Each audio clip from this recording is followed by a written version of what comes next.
Det er sikkert og vist, at der er forår i luften. Og det er også sikkert og vist, at når der er forår i luften, er der en stor chance for, at man får en god forårsforkølelse. Og det er lige præcis det, der har ramt mig i øjeblikket. Det kan måske høres en lille smule på stemmen, men det kommer I altså til at finde jer i. For der skulle altså mere end en forårsforkølelse til at afholde mig fra at tage ned til Sydfrankrig, til området omkring Nice. Fordi der havde Peugeot nemlig inviteret til at prøve den nye Peugeot 208 GTI. En Peugeot 208 er den mest succesrige B-segmentbil på markedet i Europa i øjeblikket. En B-segment, det er sådan samme størrelse som Ford Fiesta og Volkswagen Polo og sådan noget.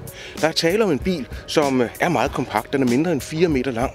Og i GTI-udgaven, der ser den altså rigtig, rigtig rap ud. Den har fået en hækspoiler, den har fået nogle store alufælge, 205 mm brede dæk har den på. Og så har den fået en masse stafferinger, den har fået store bremser. Den har lædersæder, den har røde stafferinger, den har også læder på instrumentpanelet, også med sådan nogle røde stikninger, hedder det vist. Det vil sige altså tråd, de er syet med, ligesom rettet og så videre. På rettets top, der er der sådan en lille rød krans, så hvis jeg skulle være i tvivl om sådan i hvilken retning rettet det lige drejede i øjeblikket, så har jeg den der lille røde krans, og sådan kunne optisk forholde mig til. En sjov lille finesse. På rettet står der i øvrigt GTI, og det står der flere forskellige steder på bilen. Man skal ikke være i tvivl om, at det her det er en GTI.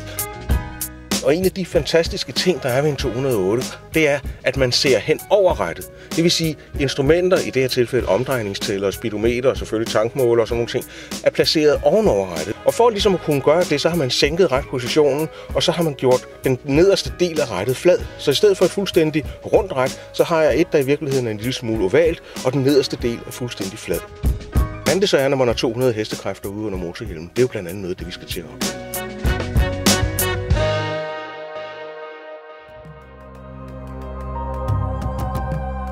Der er en meget speciel ting. Peugeot har nemlig fået mulighed for at afspærre et stykke vej heroppe i de franske alper. Et meget, meget snoet og et meget, meget råt stykke vej. Den er afspærret for anden trafik, og vi kører kun i én retning. Det er altså det tætteste, man kan komme på en rallyprøve, uden at den er det. Og der er der heller ikke nogen hastighedsbegrænsning.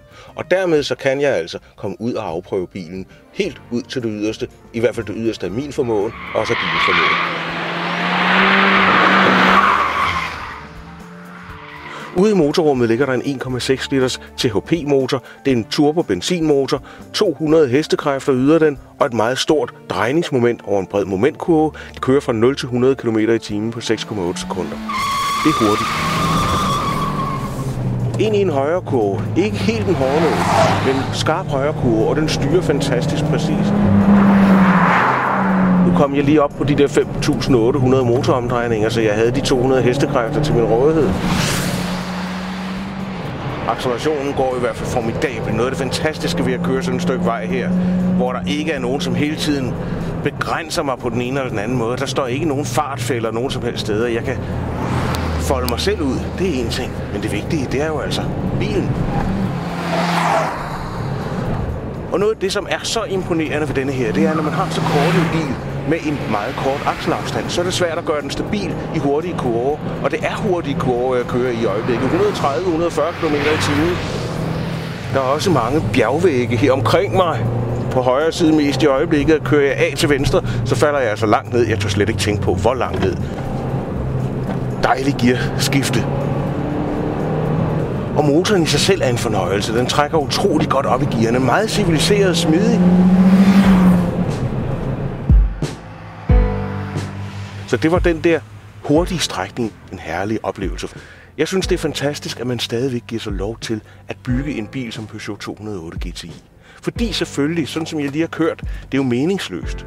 Der er ikke nogen idé i at gøre sådan, andet end hvis man som menneske en gang imellem har lyst til at prøve nogle grænser. At prøve, at man lever på en eller anden måde.